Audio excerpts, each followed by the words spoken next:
the opening ceremony, it's a pretty good turnout. Yes, Hugh, I think like me, you're looking at the seats, aren't you? Thinking, have they got enough seats out there? I think it's great. Actually, if you just look on your left-hand side, some of them have marched in and maybe already taken their chance to march out. Maybe they have flights to catch. As I mentioned, many of the England team on an early flight. Good to see that they managed to make it. And Pakistan, we mentioned, was, of course, a bit of controversy in the opening ceremony when the chef de mission actually took the flag off the athlete who was meant to be carrying it. I read that it was one of their wrestlers who was meant to be bringing the flag in this time, and I doubt he's going to wrestle it off him, so probably a good idea. And Pakistan actually did pretty well in these games, considering they doubled their tally from the last game, Steve, so that was pretty successful for them. Yes, I still think for a nation like Pakistan, I think they could and want certainly to do better. And it's good to see them on the rostrum, though, and a couple of gold medals, 1 silver and 2 bronzes. Funny enough, the Aussies finished top of the table, but you don't have to talk too much about that if you don't want to. They have supported these games supremely well, though, and I think that it goes back to what I said before. And right across the board, almost in all of their key sports, they sent very, very strong teams.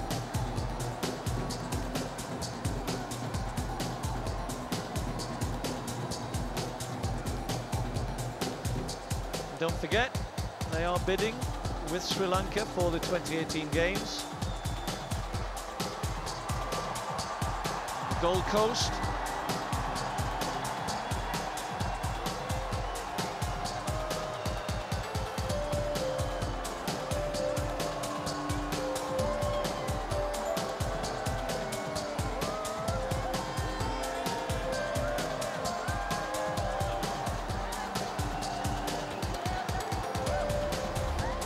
Interesting to just wonder about Mr. Kalmadi's intentions, Steve. I'd be interested in your view on this, really, because if that Olympic bid goes in for 2020, based on what's happened here, let's put the first few days to one side for a second and look at the entire 11 days, the way it panned out.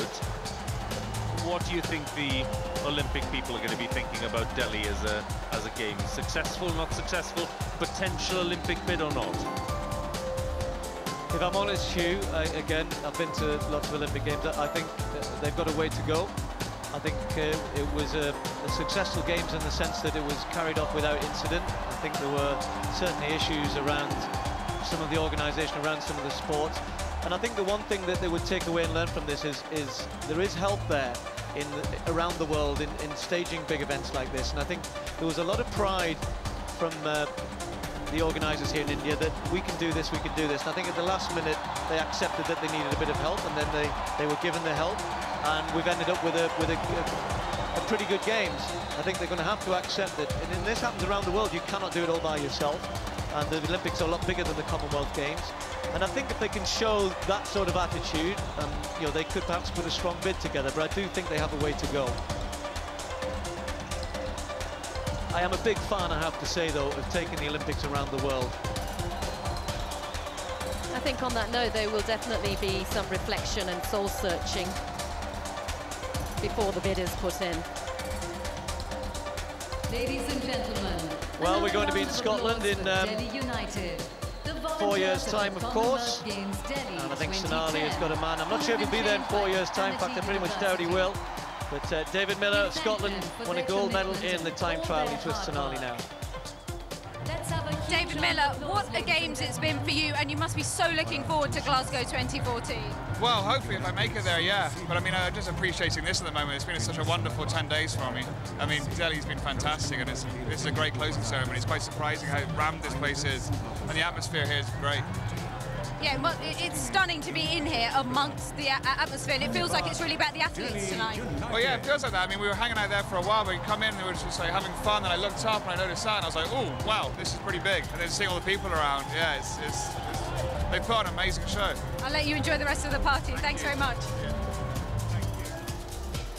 Watch David with a real scrap in the road race where we end up with a bronze medal. There was 3 or 4 of them at the end, and well, as usual, a bit of a sprint finish, and any one of them had a chance. It looked for a little while as though the gold might be Scotland's on that occasion, but he came back the time trial and won the gold there. Disappointing games for Isle of Man's Mark Cavendish on the road. Came here with very high hopes, and well, he was a high-profile addition to the games. Unfortunately, went home with nothing. And I suppose that in itself would say high quality. Well, they're still on their way in.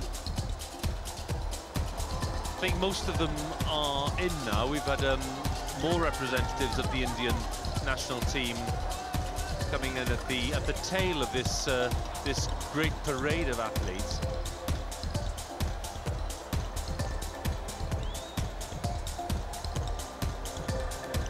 And what we now need to see is all the athletes taking their places in the seats that have been set, as Steve was saying, either side of this arena. We saw athletes actually dotted across various parts of the arena at the opening ceremony, but for this time they've been set at either side, and on the northern side around the Commonwealth Games flag itself. That's where the handover ceremony will take place.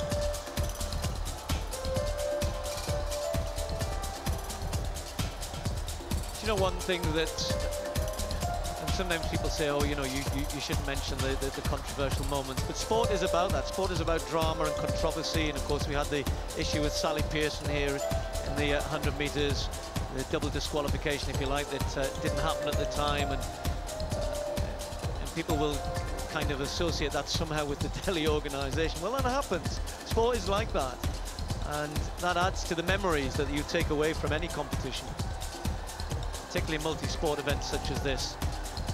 It's not all about smooth organisation and not always about brilliant sport all the time. It's sometimes the faces of the expressions of disappointment and agony,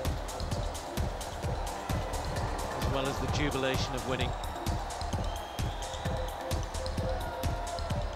And really a time for us to salute the commitment of lots of the athletes. I couldn't help going through the list, Steve, and you know, more than a handful of countries who turn up time and again. They never win a medal, not a single medal. Quite a few of them still expecting to win their first medal of any kind at these Commonwealth Games, and yet they still come and show loyalty and a lot of commitment. Well, sport is not about just the winning. The whole Olympic motto, we're not at the Olympics here, but you know, that's adopted in all sport. But the challenge for any athlete to make their national team and go to an event like this is a huge one. And it's just such a proud moment in your life. And for some people, this is it. This is the pinnacle of their career. And we shouldn't deny them that moment.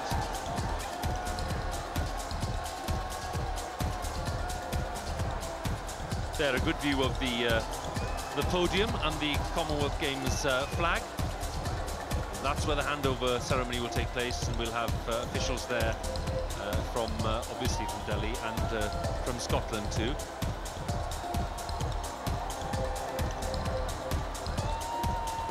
We caught several glimpses of Alex Salmond, the First Minister, who's been here all week. I think he turned up on Sunday, was chatting to us yesterday, and he's seen some competition. He even had the honour of presenting one of the gold medals to one of his fellow Scots, something that he obviously really enjoyed, and he certainly is looking ahead to 2014 and making a very robust case for that.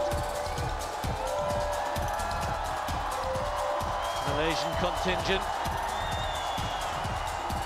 had a pretty good games, Malaysia again. Sports like archery where they're very strong. And, well, I do think, as I said earlier on, this is going to be one long party tonight. And those thousands of volunteers that were trained specifically for these games, they've been brought in from all over, and they're also enjoying themselves after a hard few weeks as well. And you know what was good, Tinky, that some of them, particularly in the early days, were struggling with perhaps some of the tasks, but the one thing they always did, they always smiled and said, I'll go and get somebody who can help you with that. They were incredibly helpful, and nobody was left in the lurch. Occasionally you were, where do I go, what do I do? But they always would find some way of helping you out, whatever your issue was. It was very tough. I think they had a little lack of training at first, but once it all started going, they were up and running, and I think they did a fantastic job, all in all, across this across the city. Just wondering, Tiki, how the people of Delhi have responded. It's quite a shocking sight. I hope people won't mind me saying this, to see big hotels surrounded by soldiers and by police with machine guns everywhere, sandbags. I mean, Delhi is a fully modern, functioning city, and it's a shocking sight for lots of people to see that. I think for many cities in India, it is quite true to see a lot of military and army on the streets, but I did have friends saying it's like, you know, it's like we're on a barricades here, we're on an army base, and but it was needed. It was needed. I think if anything untoward had happened, there would have been no response to that. So I think the military, the security forces, the police did an admirable job to keep everything. I think there were at times as well when the athletes felt there weren't enough spectators around because of the security. But, you know, that was one of the reasons people said they didn't want to come. They wanted to feel safe and secure, and I think that was of paramount importance here. The balance may have been tipped a little too far in that direction, but as you rightly say, Tinku, had anything happened, then of course it would have reflected very badly on the organisers. So who could perhaps blame them for tipping the balance that way? So we have thousands of athletes sort of in place and settled down. Can't blame them for still wanting to party, because it certainly is just the early stage of the evening here in Delhi. But the marshals moving off, the great big splodges of colour still there on the floor of the arena after the children's display earlier. The flags of all 71 nations participating in these games now being brought in readiness for that handover ceremony. We're not quite there yet. The audience here in the Nehru Stadium will be treated to a few of the images, some of the great moments of these past 11 days, just to remind them of what's gone over the past 11 days, something to dwell on, something to celebrate, something to talk about in the months and years to come. After that, a little bit more entertainment in the form of a song from one of India's biggest stars, and then we'll have the handover itself. Yes, Shan, who's actually from my home state, West Bengal, very, very popular Indian playback singer, and also a television host. You know, really, reality TV has taken off in a big way in India, and especially reality TV song shows. Dreams fulfilled. Ladies and gentlemen, here are some of the most unforgettable moments of the Commonwealth Games Delhi 2010.